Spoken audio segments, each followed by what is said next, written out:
Is there enough space for authenticity in this world? So I want you to print out your journal, grab your favorite cup of tea or coffee or whatever your preferred beverage is, and let's do the work. Let's dig into this. All right, so this was prompted because I was having a conversation with my grandmother. So the last time I spoke with my grandmother, both her and my grandfather expressed their concerns for my safety, reiterating that I needed to be mindful of my surroundings, be careful, and again, just be safe. I couldn't help but wonder and acknowledge that this was and is mainly because my lifestyle and my choice to live unapologetically and authentically. So you see, I didn't follow the traditional roadmap that a Black man is supposed to follow. In high school, I wasn't playing sports to get me a scholarship to college. Instead of going to college and graduating, I dropped out and moved to New York to find myself and live in freedom. And I didn't date a Black queen. I didn't get married, have kids, and dedicate my life to the church. No, instead I dated men. And fast forward to today, I am currently dating and am in relationship with 2 white men. Tack on my femininity, lack of suppressing my Blackness, at least enough, not enough for many white people, and my confidence, I could see why their concerns are for me to just be safe.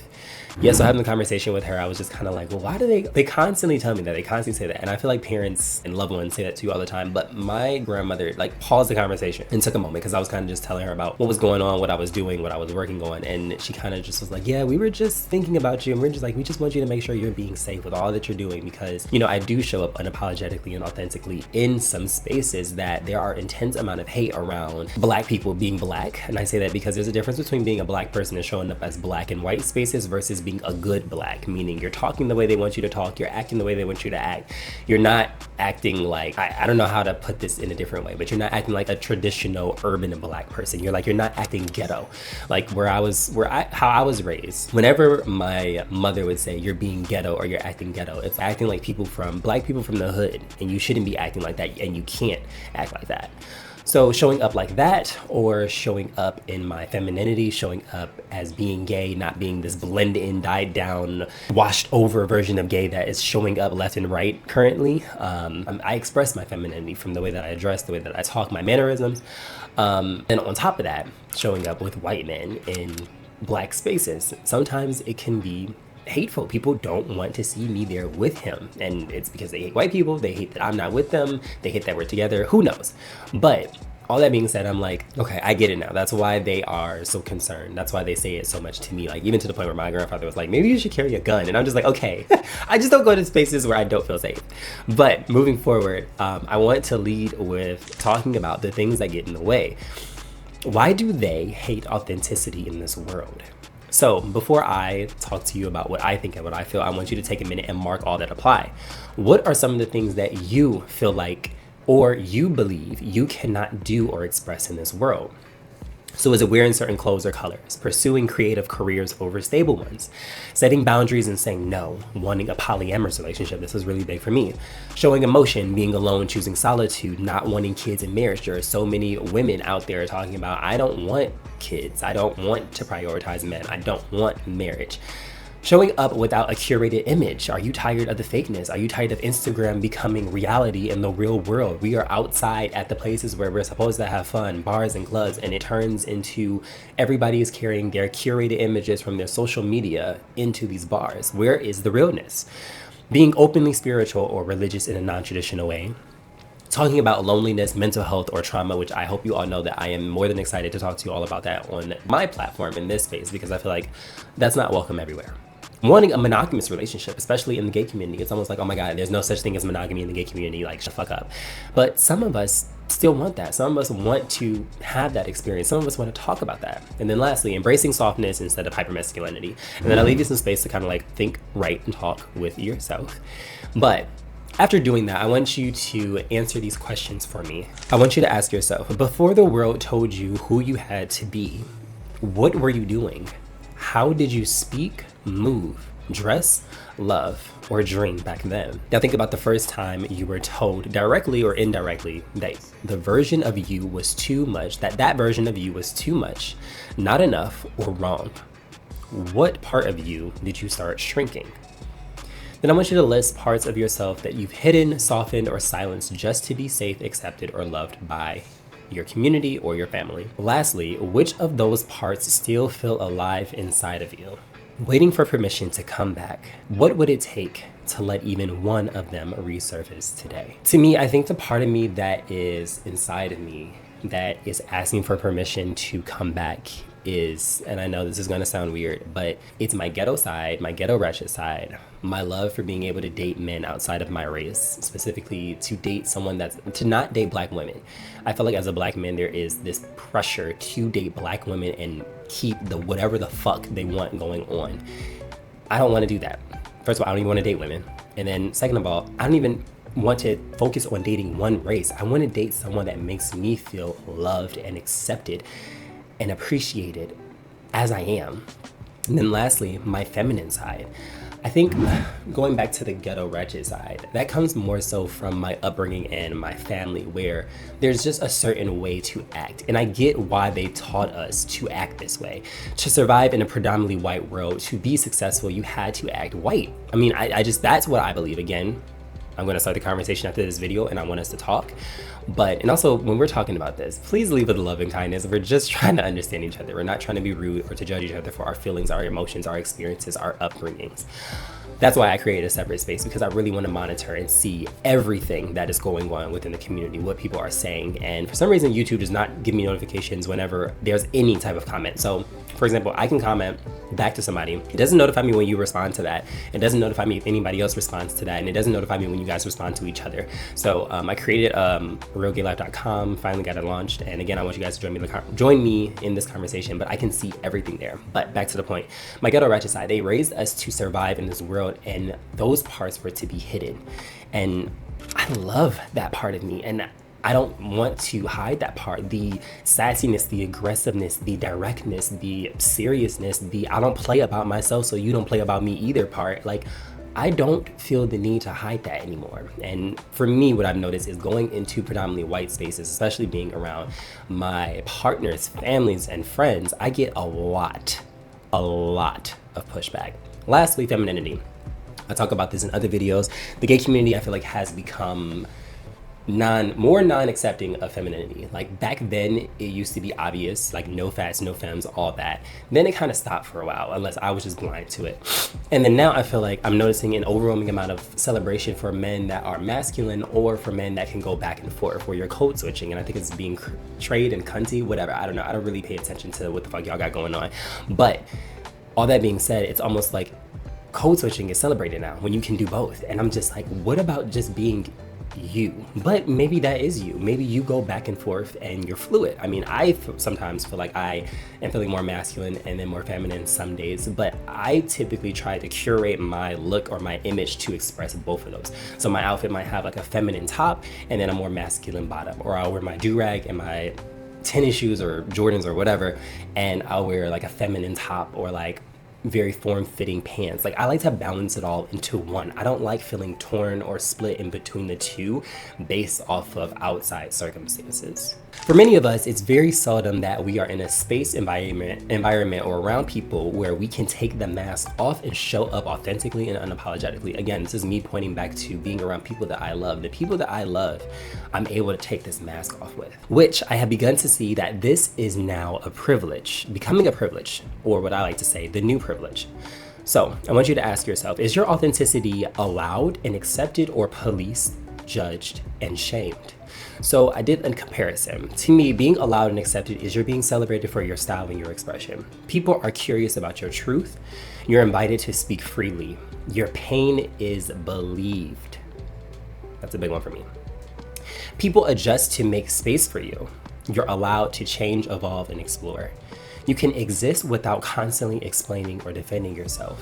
Your presence is met with warmth or affirmation. Now, by contrast, being policed, judged, and shamed, you're told to tone it down or to look normal. People assume, question, or invalidate your truth. You're talked over, corrected, or ignored. You're labeled as difficult or dramatic for having boundaries. Your pain is minimized, questioned, or spiritualized away. This one hurts a lot. You're always the one expected to adjust. Your presence, again, that one. going back to code switching, and a part of me talking about how I'm concerned about the community and why you guys are doing this like trade and content, to me, and again, I'm talking to you all because I don't know your truth. I'm curious to know your truth and making sure you're not doing it for other people. Are you adjusting because you are expected to, or are you adjusting because this is who you are? Your presence is met with suspicion, discomfort, or critique. And then lastly, your relationships involve fear, code switching, or emotional shrinkage. All right, so to me, being police judged and constantly shamed is a form of hate, because by the opposite token, if they didn't hate your authenticity, if there was enough space for your authenticity, they would love you and treat you like there was nothing wrong with you, or better yet, like living in New York, everyone just minds their business. All right, moving on to section 2. We conform, so you must conform. Why and when did we all start conforming? So the inspiration for this section came from one of my favorite quotes by Ralph Waldo Emerson. I always feel like I say that weirdly. And he goes on to say, to be yourself in a world that is constantly trying to make you something else is the greatest accomplishment. And I agree, because I feel like this whole thing is a game. I conform, so you must conform is basically what we're saying to each other and telling each other. But when did we all start succumbing to this? When did we all break? And the only thing that comes to my mind is we lost the tenacity. We lost the courage to continue being ourselves in an ever-changing and divisive world. But then again, I was thinking maybe it is all just survival. So before I tell you what I think and what I believe, I want you to ask yourself, when did you first realize that being yourself came with consequences? And what happened? When have you encouraged someone else to dim their light, change, or conform, even subtly? Is there a version of you that you've locked away in order to be included, liked, or safe? And then lastly, do you think we've stopped being ourselves because it's easier or because it's necessary to survive? I want to know what you all think. I want you to talk to me. I want you to join the conversation, which I'll be starting right after this video, because I'm curious to know, what is your experience? I'm on here having these conversations to broaden my horizons, broaden my perspective, to see what is really going on, because a part of me feels like we don't have enough of these conversations, and we all just kind of make assumptions and assume off of what our algorithms are. And I want us to get to a place where we're talking and speaking to each other more. So to further illustrate this, I have 4 scenarios, and I want to talk about how we subtly do this to each other. So I'm just gonna read the first one. You can obviously read the other ones and think for yourself. Let's say we're at brunch and someone starts crying about their mental health. What do? Do you lean in and hold space and thank them for being real, or do you look away awkwardly and silently think to yourself, this isn't the time or the place? And to me, I feel like we've gotten to a world where, again, there's all these curated images. Like, we take our profiles, our social media profiles, into these real life spaces with us. And I want to shed that. And I feel like this is how we subtly do it to each other, where it's like, dude, there's no space for crying here. We're at brunch, we're trying to be lit, we're trying to have a good time, but he's struggling. No one sees him, no one's holding space for him. He has no one to lean on. If he is showing up at brunch and he is crying, he is at brink of exploding. And then I also feel like one of my partners told me a little bit about this, that they struggle with this, that some of their mental health stuff they've expressed to other people, and some people are starting to say that it's just him seeking attention. And I'm just like, that is even harder of a push back into your closet of, please, nobody has space for this, nobody has time for this, you're doing this for attention. Go in there, get yourself together, and then when you put your mask back on, you can come back into the world and join us. And I think this is the harm that we subtly, not intentionally, sometimes unconsciously do to one another. Moving forward, sometimes no one has to say a word, we do it to ourselves. We adjust, we shrink, we silence, not because we want to, but because it's what we've been taught to. Survival has become muscle memory, and before we know it, we're the ones keeping ourselves in check.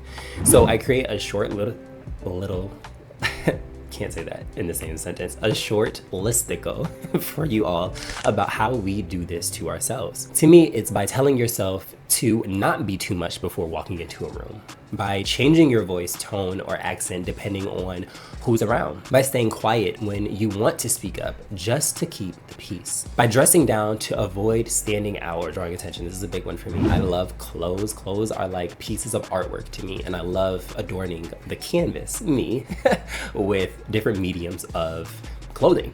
And sometimes I have been shamed into believing that I have to dress down. Mentally preparing a version of yourself that feels acceptable. Masking your pain with jokes or silence. Rejecting parts of yourself that others have labeled wrong, unattractive, or inconvenient. And then lastly, measuring your worth by how well you fit in, not how fully you show up. So let's get even more real with ourselves. I created an assessment, which you all know I love creating these for you based off of the books that I have read. This assessment is titled, Am I in Spaces Where I Can Be Real? So it's going to explore whether you're surviving in silence, seeking soft places to land, or actively building a life where your truth can breathe. Remember, we're here to be real. This is about living a real life. Section 1 talks about survival mode, self-editing, and nervous system fatigue. Section 2 is talking about shrinking for love, confusing control with care. And then section 3 is about false belonging, fitting in, and the loneliness of hiding. So after you take that, let's get right back into it. What do you all think it is costing you to keep conforming? So for me, conforming is the ultimate soul crusher. But you have to remember, I believe that we did not come here to play the game of capitalism, to play the game of being the most liked. Like all these games that we have created as human beings, I don't believe in that. For me, I believe we came here to experience this world, this life through all the senses, taste, touch, sight, smell, hearing, and to feel the delight of being human, of being a human being. And I think that's why I don't align with a lot of people, because a lot of you all like to play, or a lot of people in this world like to play the fucking games. I like to live the experience. Moving forward, we didn't come here to be workers or conformists that stare at these screens all day. And to me, there's this sixth sense that I like to call love. There's something about love and feeling deeply connected to another person that makes my heart, I feel like our hearts, flutter. But then again, maybe it's just me. Again, I want you all to join the conversation. Talk to me. Now, I want you to mark all that apply. What does conforming and suppressing your I-ness cost you? Is it the freedom to move through the world as your full self? Is it costing you mental clarity and inner peace? Is it costing you to feel grounded in your purpose and path? Confidence in your voice, desires, and boundaries. True deep connection with people who really see you. The energy it takes to maintain the mask. The excitement of taking risks and exploring what lights you up. Your creativity, raw, unpolished, and unfiltered. A relationship with your body that feels like home. The ability to express love the way it naturally flows through you. Access to spaces that reflect you, not just tolerate you. And then time spent overthinking, rehearsing, and censoring. So now I ask you, does this world allow space for authenticity? If not, is it possible? Or is this just a utopia that we will not get to experience in this life? So like I said, I will be starting this conversation right after this video. I hope you all will join me. If not, remember to be the change you wish to see today. Take care.